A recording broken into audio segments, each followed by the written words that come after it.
Hi everyone and welcome to our video tutorial for week 1. This is a tutorial that is going to explore some key terminology that is used in English language learning. We're going to be referring back continuously to this terminology. So the relevance of this video is that it is important to understand the different types of Englishes, the different types of labels that are given to the different ways of understanding how English is used. This is important because as we understand the differences between different key terminology, we understand the teaching context, the learning context in which we have been involved as teachers and as learners, and that will inform our teaching practice. I want you to keep notes on the content of this video. Do engage with the activities that I have prepared for you, and yeah, we'll see you next. So, what do you know about the following abbreviations? What do they stand for? We have TESOL, ESOL, TEFL, TSL, TFL, EAL. If you have your phone available, can you scan the QR code on the right-hand side of the screen and go into the Padlet? If you have seen this terminology, I want you to tell me what you think that terminology stands for. If you have never seen this terminology, you could spend a few minutes exploring and browsing the internet to get to respond to the activity on the Padlet. Take a few minutes, pause this video, and come back to it. We will explore the answers. This is an example of how the Padlet looks like.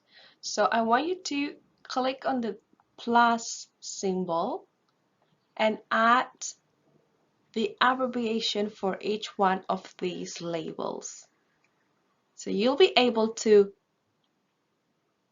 click on the plus symbol and add your responses. It doesn't matter if other people have already put the answer. What's important is that you participate in this activity.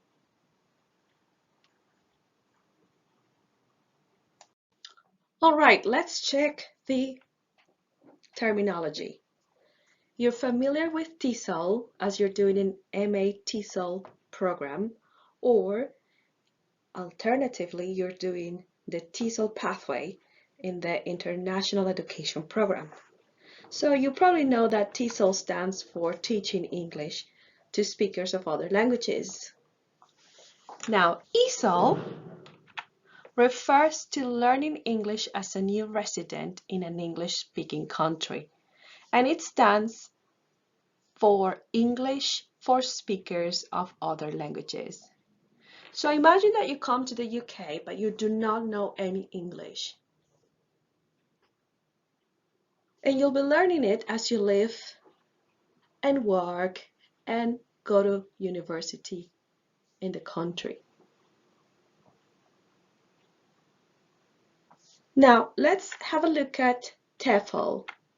Both TESOL and TEFL refer to the process of teaching non-native English speakers, but TEFL stands for Teaching English to Speakers of Foreign Languages.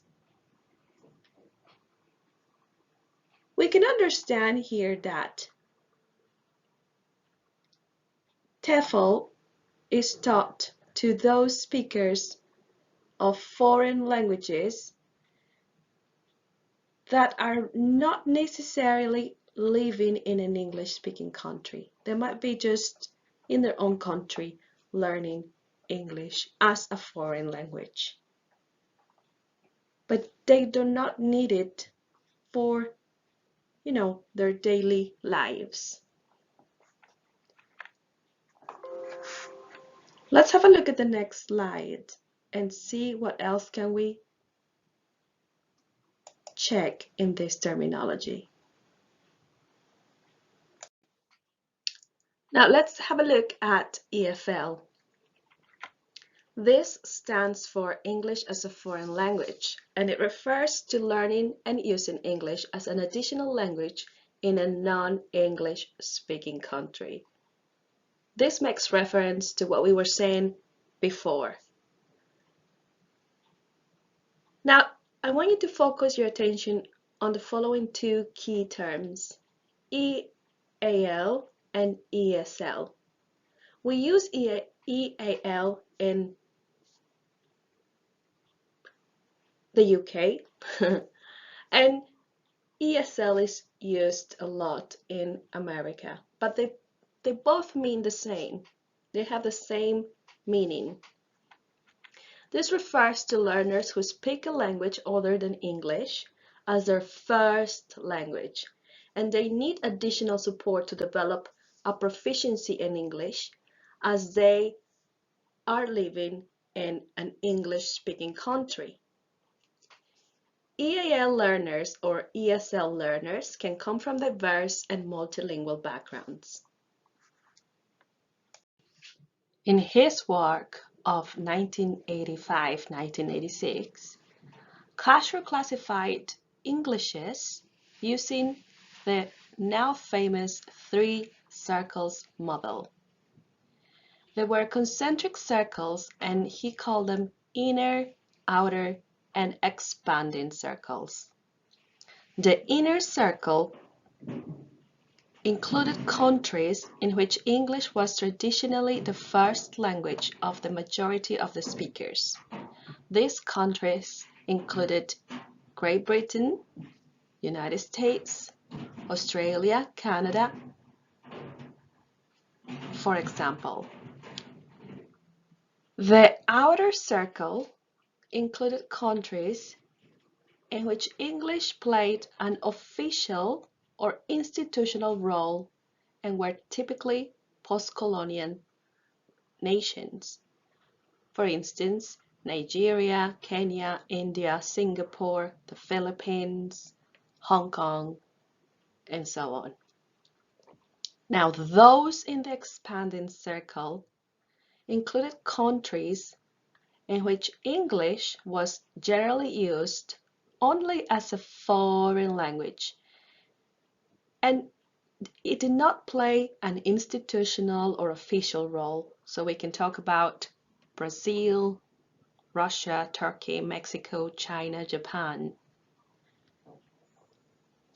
This is another way in which we can understand how Englishes are understood depending on their country, depending on how it's used. Now you can click on the link to see more about this source. I will add the PDF next to the video for you to have access to that link. What's important here is to understand the following. Sometimes we have situations where people coming from these different circles are in the same room. So they are in an international, intercultural setting. And when that is the case, they're using English as lingua franca.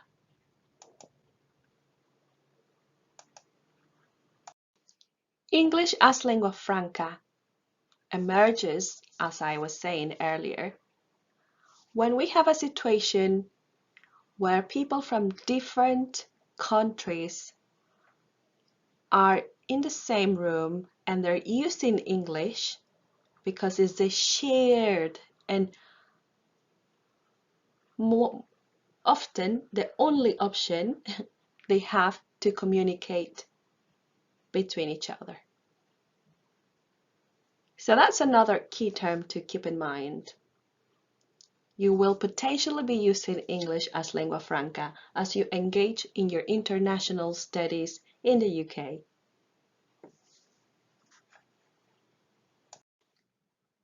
I hope you now have an understanding of the key terms that we are going to be referring back to as we move along in this unit. Now, this is a little bit of homework for you. I want you to visit the links that are provided on the screen, which you will access via the PDF document attached to the video in Blackboard. And I want you to explore them and summarize your learning. That's to keep you in a fresh side, to keep you understanding how these terms are used and understood.